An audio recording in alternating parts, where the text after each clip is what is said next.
Moses was a good man who lived in Egypt. The Egyptians had made the people of Israel their slaves, and they were very cruel to them. Moses grew up in the Pharaoh's palace, but he felt sorry for the Israelites. He wanted to help them lead better lives. One day, Moses committed a serious crime, and he was forced to escape from Egypt. He traveled through the desert for many days and eventually settled in Midian, far, far away. Moses got married to a local woman, and he led the life of a shepherd. One day, as usual, Moses was tending to some sheep on a hillside. It was then that God suddenly spoke to him.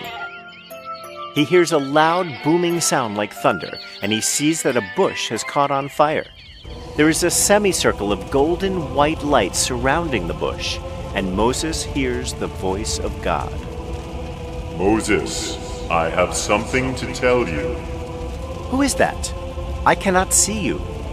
I am Jehovah, the one true living God, the creator of all living and non-living things. Why are you speaking to me, God? Do not fear me. You are a good man, and I have a very important task that I need you to perform for me. I need you to free the people of Israel and lead them to the promised land. Huh? Why have you chosen me? I'm just an ordinary person. You have a good, strong heart, and you have great courage. You may think you are ordinary, but you will do extraordinary things. And Moses, do not worry. You are not alone. I will be with you every step of the way. Why would they listen to me? How will they believe that you are with me? I will give you the power to show signs that I am with you. Throw your stick to the ground.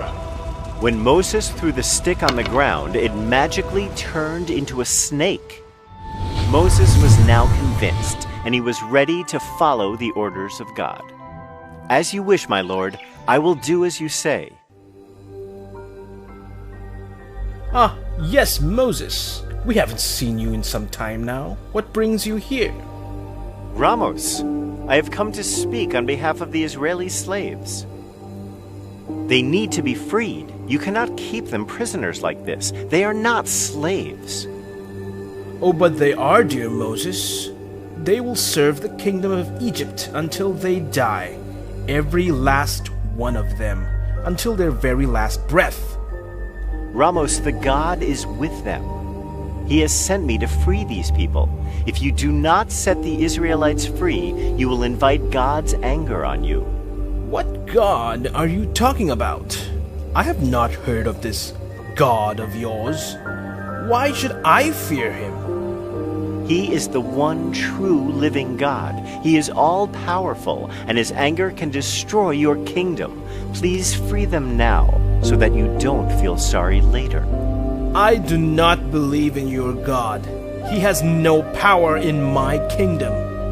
Show me a sign that your God exists. Then Moses threw his stick on the ground, and it suddenly turned into a snake. Ha ha ha! Nice trick. The Pharaoh thought that this was just a trick, and he called his magicians. The court magicians arrived, and when they threw their sticks on the floor, their sticks transformed into snakes as well. See? You can't fool me with the cheap magic tricks, Moses.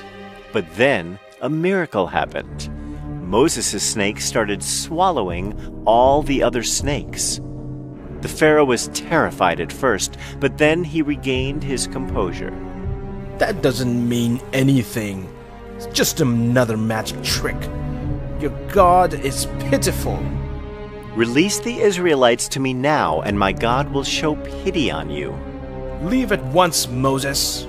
You're testing my patience now. Guards, escort him out at once. I will leave, but I will be back. Like that, Moses visited the Pharaoh several times and tried to convince him to free the Israeli slaves. But the Pharaoh could not be convinced. One day, Moses went to the desert and asked God what he was supposed to do. God told Moses that he was going to punish the Egyptians. God sent the punishments one by one. First, he let a great flood that swallowed the whole city. Then he sent a devastating drought. Then he sent locusts that attacked the crops. Like that, God punished the Egyptians several times. In spite of all this, the Pharaoh was still not ready to free the Israelites. Moses, why are you wasting our time like this? Whatever you or your so-called God says, I will not release the Israelites. They were born to serve this kingdom as slaves. Nothing can change that. God wants the Israelites to be free. If you do not follow his will, he will release great plagues on you and your people. Do not punish yourself and your people with your stupidity. You have been warned many times. Now face God's anger. Moses then went to the Nile River and dipped his staff in the water. It was a miracle. The Nile water suddenly turned red, and it was blood. The fish died, and the water began to stink. The whole of Egypt was stinking by now.